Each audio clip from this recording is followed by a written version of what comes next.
Welcome back to my channel! And for today's video, another episode na naman ng unboxing cheap products. So, this time, bumili ako ng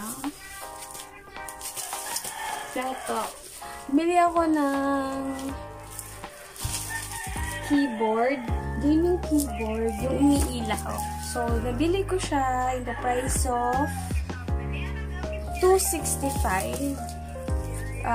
Ang original price niya is $240. Then, nakuha ko siya ng $265 with shipping fee. So, i-unbox natin dito kung maganda ba siya. And, itatry din natin later kasi ibibigay ko to sa jovenzaa ko. Ibibigay ko siya later. So, guys, samahan nyo akong mag-unbox nito.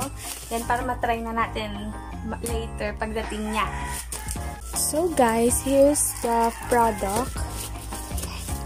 Yan. Gtx-300.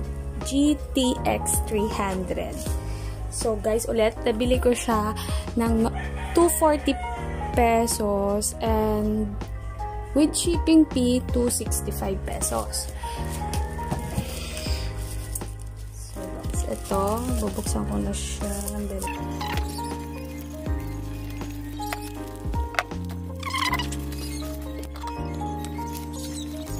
Yan, may 4 colors siya.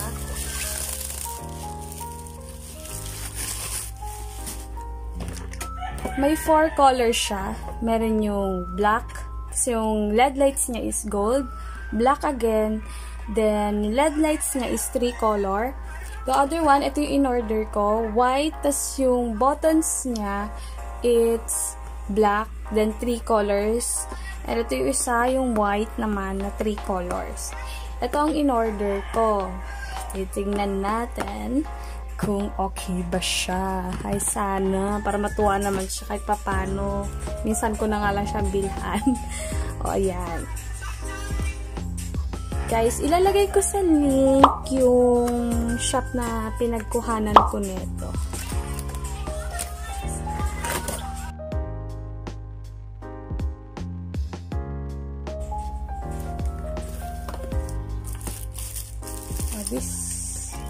Ito yung keyboard. Uy, maganda naman pala siya. Ito yung keyboard. Ay, bongga.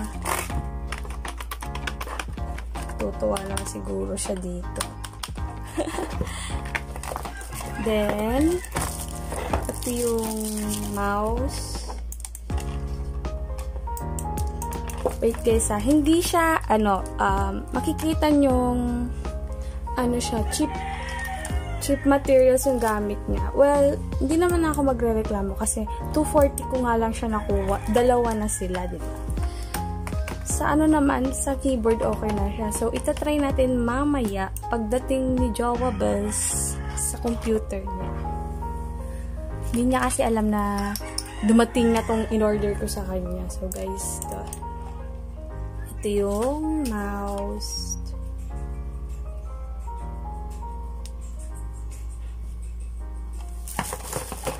Then, ito yung keyboard.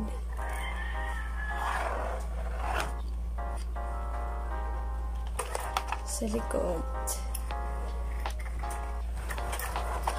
Ito yung and guys, I don't know how to. So yun guys, ito na naisaksak ko na naisaksak. Nailagay ko na yung yung mouse. Samantalang ito di pa umiilaw. Then kanina ko pa hinahanap paano pailawin tong hayop na to. So, ito lang pala. Ito, this button. Then, yung scroll lock. Oh, diba? Ang ganda. And, ito yung mouse. Maganda. Maganda siya. Ang cutie niya. Pag ayaw may ilaw, yan. Pwedeng patayin. Ang init. Yan. Ang ganda niya, girl. Then, napansin ko lang na may sira siya. May isa siyang sirang button. Yun. Ewan ko ba kung nakikita nyo. Open natin yung... Ayan. Itong FF11, lubog siya. Well, ito lang naman problema niya. All in all, okay naman siya. Then, maganda. Ayan. F11 lang yung ano niya, yung may diferensya.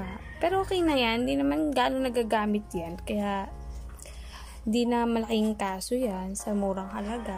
Then, patayin na natin. Ito yung mouse. Wait lang.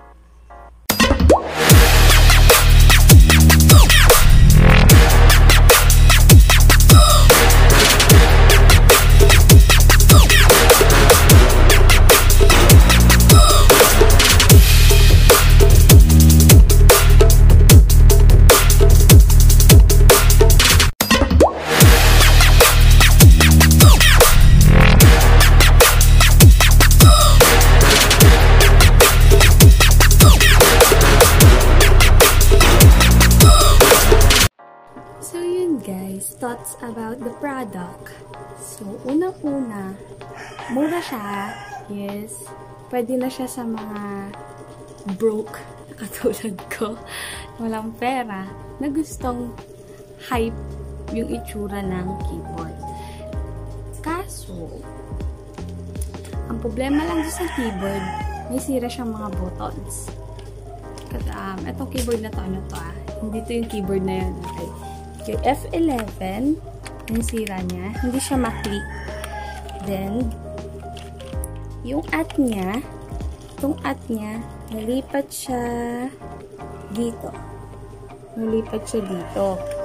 So, para sa mga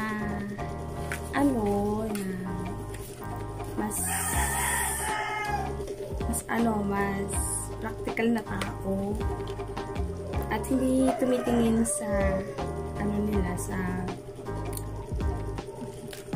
sa ganda ng keyboard or ilaw-ilaw ng keyboard, mas maganda pa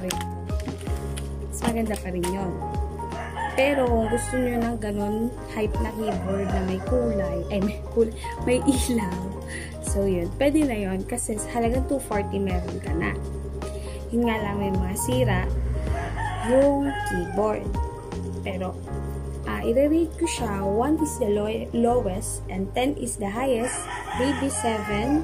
Kasi okay naman na siya, nagagamit siya. Yun nga lang, may sirang mga kaso hindi naman importante masyado yung key na yun, kaya okay lang. So yun, ilalagay ko na lang yung link sa description box para kung gusto nyong bumili, dyan na lang kayo, pindutin nyo na lang dyan. So, thank you guys for watching. Don't forget to like and subscribe.